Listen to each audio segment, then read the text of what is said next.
नमो तस्स भगवतो अरहतो सम्मा संबुद्दस्स। नमो तस्स भगवतो अरहतो सम्मा संबुद्दस्स। नमो तस्स भगवतो अरहतो सम्मा संबुद्दस्स। आए मित्रों, धम्मपद की 17वीं गाथा जो यमक वग्ग के अंतर्गत आती है का हिंदी अनुवाद अर्थ जाने। इद्ध तप्पति पेच तप्पति पापकारी उभयत तप्पति पापम में कतंति तप्पति सीयो तप्पति दुग्गति गीतो। इध यहाँ तप्पत संतप्त होता है, कष्ट पाता है। पेच परलोक में, पापकारी पाप कर्म करने वाला, उभयत दोनों जगह दोनों लोकों में, पापं पाप में मैंने, कतंत किया, तप्पत संतप्त होता है, जलता है, दुर्गतिम गतो दुर्गत को प्राप्त होता है, भूयो भूयः बार बार।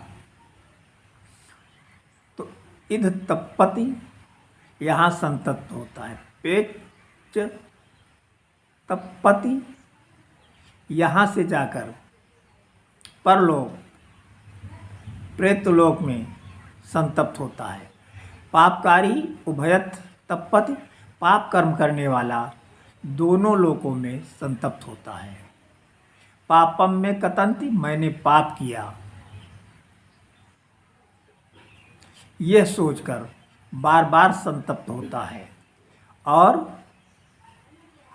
दुर्गति गतो और दुर्गत को प्राप्त कर और अधिक संतप्त होता है, जलता है। तो पापी सर्वत्र दुखी पाएगा। इसको देवदत्त की कथा से समझते हैं। क्या है देवदत्त की कथा, सुनिए आगे।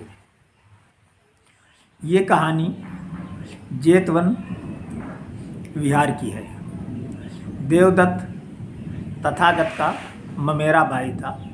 यद्यपि वो तथागत के साथ के संघ में भिक्षु था, पर वो भीतर ही भीतर उनसे जलता रहता था और बदला लेना चाहता था। उसने 3 बार बुद्ध की हत्या करनी चाहिए, पर वो सफल नहीं हो पाया। अंततः उसने संघ में फूट डाली, अपने साथ 500 भिक्षुओं को लिया और गया शीर्ष पर्वत चला गया। सारिपुत्र तथा मोगलान ने इस बात की जानकारी बुद्ध को दी। कुछ समय बाद सारिपुत्र और मोगलान गया शीर्ष पर्वत पहुँचे। देवदत्त ने उन्हें देखा तो बहुत खुश हुआ। उसने भिक्षुओं से कहा, देखो हमारा धर्म कितना महान है कि सारिपुत्र और मोगलान भी आ रहे हैं। आदर सत्कार के बाद देवदत्त भिक्षुओं को प्रवचन देने लगा, पर वो थका हुआ था, उसे नींद आने लगी। उसने सारिपुत्र से आग्रह किया कि वो प्रवचन जारी रखें और स्वयं वहीं लेट गया। उसे नींद आ गई। सारिपुत्र ने प्रवचन जारी रखा।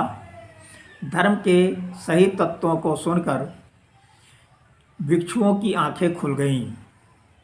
उनके विचार बदलने लगे। उन्होंने महसूस किया कि सही ज्ञान शास्त्रा के पास ही मिल सकता है, देवदत्त के पास नहीं। वे उठे और सारिपुत्र एवं मोगलान का साथ पकड़ लिया और शाक्य मुनि के यहाँ प्रस्थान कर दिया। देवदत्त का भिक्षु कोकालित देवदत्त को उठाने लगा।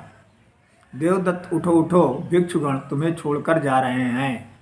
पर उसकी नींद न खुली, वो सोता रहा। भिक्षुओं के चले जाने के से देवदत्त को गहरा धक्का लगा। वो बीमार पड़ गया। उसका मित्र राजा अजातशत्रु भी किसी प्रकार उसकी मदद नहीं कर सका। वो सबसे अलग थलग पड़ गया। देवदत्त अब बूढ़ा हो चुका था। उसके अंदर पश्चाताप की अनुभूति होने लगी थी।